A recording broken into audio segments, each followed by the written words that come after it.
Welcome to Brewja Coffee Hour, where we unravel the mysterious and extraordinary.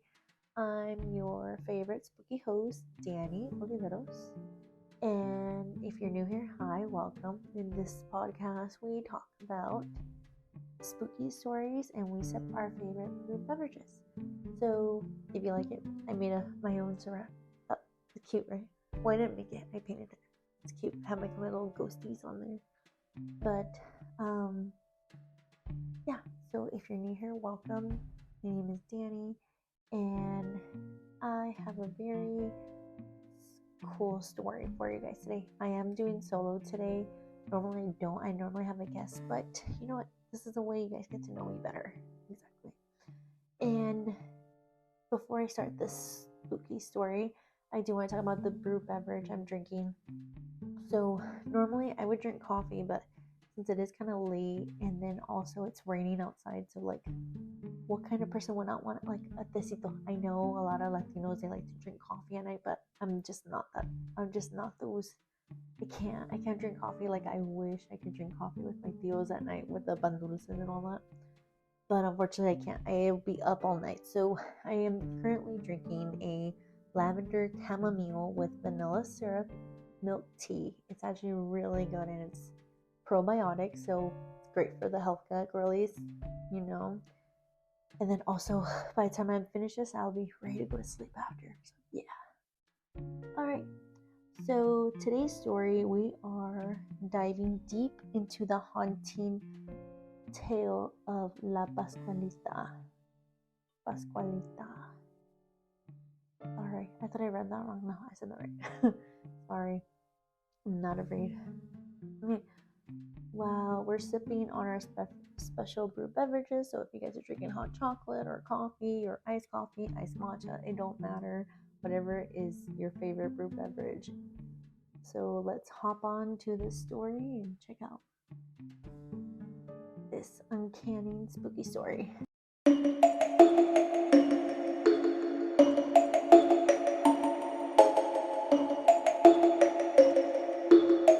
As we sip on our favorite brew beverages, let's explore the mysterious origin of La Pascualita. So legend has it that a skilled embalmer used the remains of a shop's owner deceased daughter to craft a realistic mannequin, that a figure so realistic that it has left visitors to store questioning reality.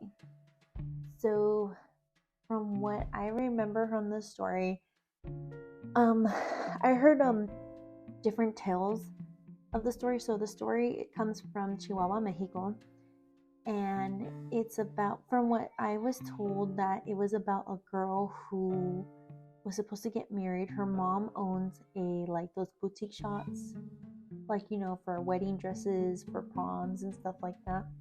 So from what I've heard, there's two versions. So the version I heard online is that I guess it was a day before she was getting ready, and I think she was finishing her alteration for the dress, and I guess she ran out of the store and she got hit by a car, from what I was told. And then there is another version that she got bit by a spider and she got infected and she died. So I think it's kind of funny because my stepdad actually told me about the story, and he heard about the car killing than the spider. But he said that place is still there, but unfortunately the mannequin's not there anymore. I think it got transported somewhere else. But he said that he and his friends would like play after school, and it was a lot of creepy stuff going on. Yeah, some people swear they see this thing moving, so it gives me chills because I don't like dolls. I don't like porcelain dolls. They freak me out, so I can just imagine this. Okay. So here's one of the legends surrounding the Pascualita. One night, a curious taxi driver witnessed a mysterious sight near the store, spotting a beautiful woman in a wedding dress dancing in the dark. He was captivated Little did he know, the following day, his attempt to learn more about the mystery woman would lead him to a bone-chilling revelation.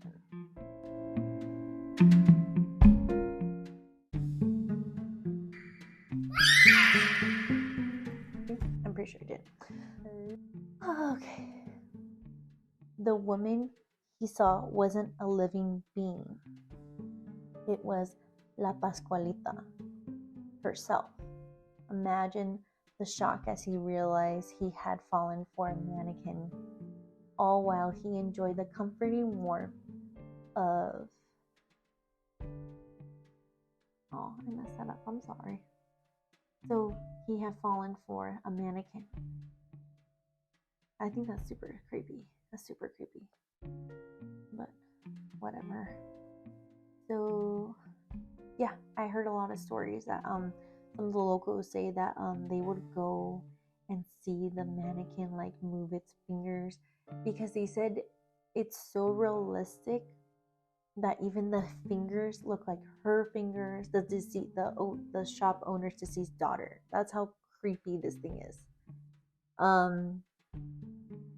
It's very creepy because I've heard people say that they've seen her crying, they've seen her face move, they've seen her in different positions through the night when no one else is there. So it's very creepy. So I can imagine that.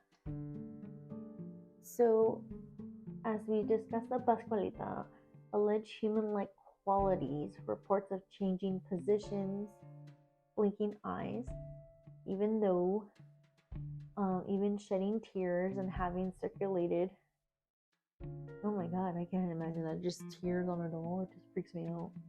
Some visitors claim to feel an eerie presence of the sensation of being watched when in her presence. Reminds me like that Mona Lisa portrait when it's like looking at you everywhere you go. I can imagine that. I kind of want to see her. I'm like low-key scared because knowing myself, I would be so scared to see this chick. Oh, okay. As we ponder during fascination with La Pascualita, whether it's an illusion of movement or the unsettling feeling of being observed, this mannequin continues to capture the imaginations of those who encounter it. So I can kind of see it being very creepy because it's like, I remember when I was a kid, my mom had like a block, or not a block, kind of like I would say she would have a kind of like a shelves full of porcelain dolls, and they were like creepy, like super creepy. And I remember I don't know, I was always scared of them. I don't know, because like I said, like it just depends on the person. And I remember one night I was so scared, like one of them fell. So I always thought it was creepy. My mom said that it was probably like movement, like maybe like a mini earthquake, but I don't know.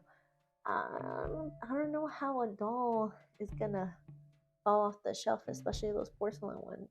Those are really, really, really creepy. But anyways, yeah.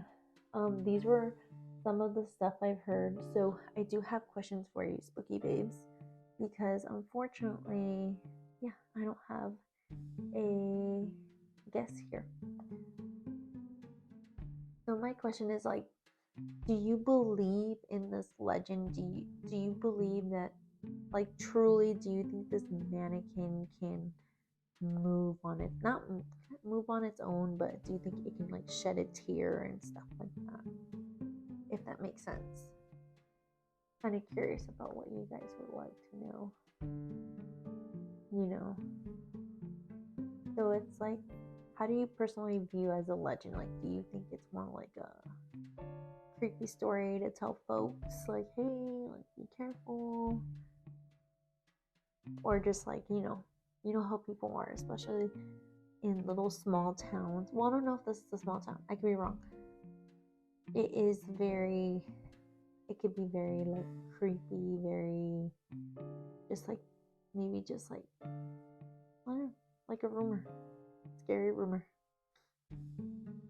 And also, do you believe that this is a paranormal phenomenon? So I would say like, do you think like there's actual like ghosts? Maybe it's the shop owner's daughter haunting the doll, making herself known, maybe looking for her husband to be insane. No one never knows about this. I'm just saying. And then also, how do you you know what? I'm gonna answer this myself. So this is my question 3. So it says, how has La Pascualita impacted the community or local business? Are there any notable events or occurrences related to the mannequin presence? So what I'm thinking, business-wise, it can go both ways. So I think it could really damage a business, especially if it's like supposedly haunted. I just got creeped out, but it's like the wind outside raveling my window, so I'm just like, tell you how you have goosebumps. And then I also think like maybe like people who like paranormal stuff or like the spookishness, it drives them to town, like those one towns that like, I was like, let me give you an example, like the Twilight Town in Forks in Washington. That's what I'm thinking, because every time I see TikTok, I see everything's like about Twilight there. So that's the only thing I could think of. And then my question for you, my beautiful listeners, my spooky caffeinated listeners, is what characteristics or features that makes the Pascualita like creepy from what I have told you, and then what you might have seen right now or seen on TikTok. I'm pretty much you've seen it on TikTok. Mysterious. So if you want, let us know in the Q&A if you're listening on Spotify, and if you're watching us on YouTube, comment down below, and also subscribe on both, or whatever app you're listening to. You can always hop on over on our IG as well. We want to hear all your questions, and also like recommend your favorite drink, or maybe, I don't know, ask like you said, like the lavender chamomile. Maybe you want to try it, or maybe you want to ask like, hey, where can I get this tea and all that. Don't worry, I'll recommend it to you guys. And then plus it's budget friendly, so you guys will be okay.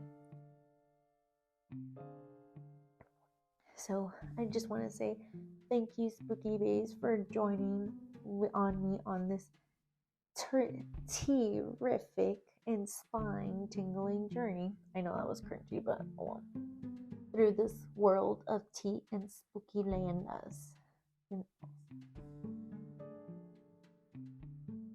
And if you enjoy this podcast, please subscribe and leave us a review to help us reach more coffee or tea loving thrill seekers like yourself.